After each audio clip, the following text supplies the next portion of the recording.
Some more fallout tonight from those comments which Governor Cuomo made late last week on the Capitol press room with Susan Arbiter. He addressed the Republican Party in New York State in comments that he made about if they are a moderate party or an extreme conservative party. Take a listen. Their problem is not me and the Democrats. Their problem is themselves. Who are they? Are they these extreme conservatives who are right to life, pro-assault weapon, anti-gay? Is that who they are? Because if that's who they are, and if they are the extreme conservatives, they have no place in the state of New York.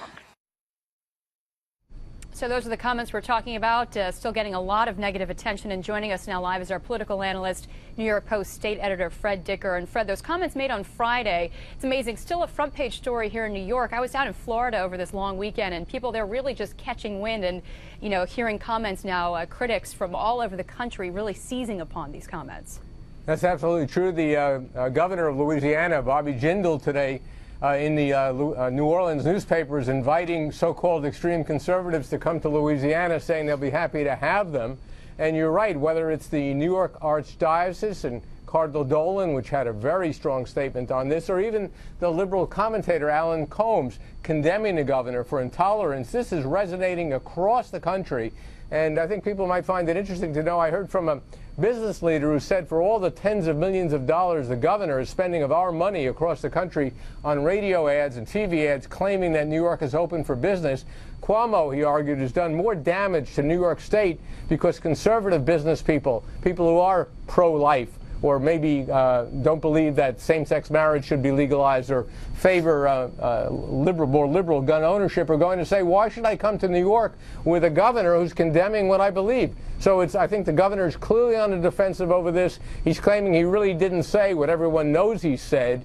And in fact, I don't know if you heard about it or not, they've even put out a personal attack on me on the state website for just quoting the governor and quoting Republicans as saying that they condemn Governor Cuomo's comments. Yeah, exactly. It really is just amazing to see how this all has really spread like wildfire here. And I know you've been talking to Donald Trump. Of course, there's talk about whether he's going to be running for governor against Governor Cuomo. He's supposed to decide that next month. I mean, what is he saying all about this now? Well, Trump said he thought it was beyond explanation for the governor to say that. Rob Astorino, who's probably more likely to be the Republican nominee, is really making hay on this. As we speak, he's supposed to be on a national, well-listened-to Sean Hannity radio show talking about this. And you may have heard that Hannity himself yesterday announced that because of what the governor had said, he's planning to leave New York State.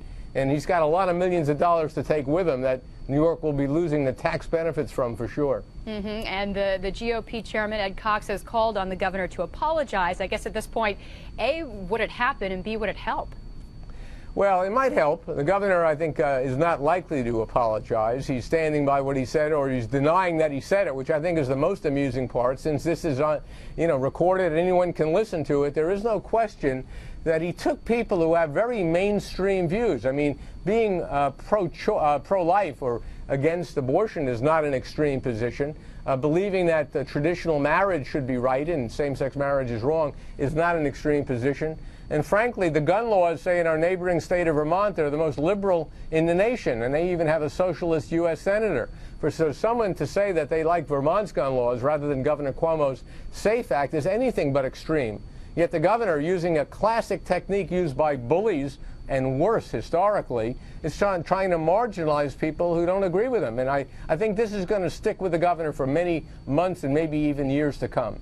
It's something to watch it all unfold, but thank you so much as always, Fred, for your insight. And don't forget that you can hear Fred's radio program live from the state capitol every weekday morning from 10 to 11 on Talk 1300 AM.